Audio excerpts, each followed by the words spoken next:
Ang bitamina C, ascorbic acid, ay isang nutrient na kailangan ng iyong katawan upang bumuo ng mga daluyan ng dugo, cartilago, kalamnan at collagen sa mga buto. Ang bitamina C ay mahalaga din sa proseso ng pagpapagaling ng iyong katawan.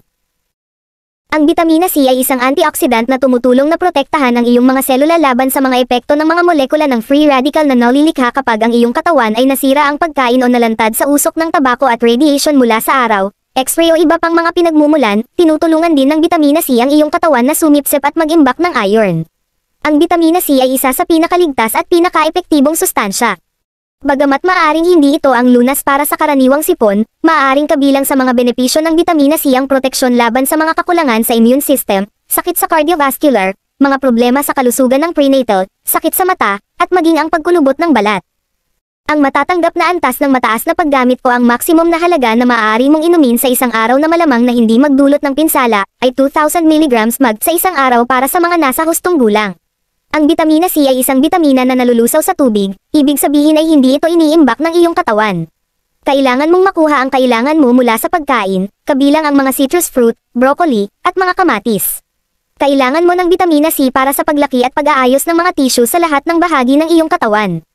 Tinutulungan nito ang katawan na gumawa ng collagen, isang mahalagang protina na ginagamit sa paggawa ng balat, cartilage, tendon, ligaments, at mga daluyan ng dugo. Ang bitamina C ay kailangan para sa pagpapagaling ng mga sugat, at para sa pag-aayos at pagpapanatili ng mga buto at ngipin. Tinutulungan din ito ang katawan na sumipsip ng iron mula sa mga pinagmumulan ng non-heme. Ang bitamina C ay isang antioxidant, kasama ng bitamina E, beta-carotene, at marami pang ibang nutrients na nakabatay sa halaman. Hinaharang ng mga antioxidant ang ilan sa mga pinsalang dulot ng mga libreng radikal, mga sangkap na pumipinsala sa DNA. Ang pagtatayo ng mga free radical sa paglipas ng panahon ay maaaring mag-ambag sa proseso ng pagtanda at pag-unlad ng mga kondisyon sa kalusugan tulad ng kanser, sakit sa puso, at arthritis. May 7 mga kahangahangang paraan na nakikinabang ang vitamin C sa iyong katawan. Maaaring mabawasan ang iyong panganib ng malalang sakit. Maaaring makatulong na pamahalaan ang mataas na presyon ng dugo. Maaaring mapababa ang iyong panganib ng sakit sa puso. Maaaring bawasan ang antas ng uric acid sa dugo at makatulong na maiwasan ang pag-atake ng gout. Tumutulong na maiwasan ang kakulangan sa iron. Pinapalakas ang kaligtasan sa sakit. Pinoprotektahan ang iyong memorya at pag-iisip habang ikaw ay tumatanda. Ang bitamina C capsule ay mabuti para sa mukha dahil ang bitamina C ay mahusay para sa mga may, mapurol o hindi pantay na kulay ng balat, dark spots, acne scars at pigmentation, fine lines, wrinkles at sagang skin. Kailan ako dapat uminom ng bitamina C, umaga o gabi?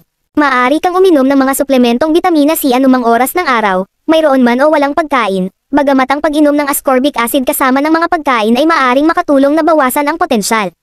Ang pag-inom ng higit sa 2,000 mg araw-araw ay posibleng hindi ligtas at maaaring magdulot ng mga bato sa bato at matinding pagtatae. Sa mga taong nagkaroon ng bato sa bato, ang pagkuha ng mga halagang higit sa 1,000 mg araw-araw ay nagpapataas ng panganib na magkaroon ng mas maraming bato sa bato. Kapag inilapat sa balat, ang bitamina C ay malamang naligtas para sa karamihan ng mga tao. Ito ay kinakailangan ng katawan upang matulungan ang mga sugat na gumaling, upang mapahusay ang pagsipsip ng bakal mula sa mga pagkaing halaman, at upang suportahan ang immune system. Gumagana ito bilang isang antioxidant upang protektahan ang iyong mga sel laban sa mga libreng radikal, na maaaring gumanap ng isang papel sa sakit sa puso, kanser at iba pang mga sakit. Ginagamit din ang ascorbic acid upang maiwasan at gamutin ang scurvy, isang sakit na nagdudulot ng pagkapagod, pamamaga ng gilagid, pananakit ng kasukasuan, at mahinang paggaling ng sugat dahil sa kakulangan ng bitamina.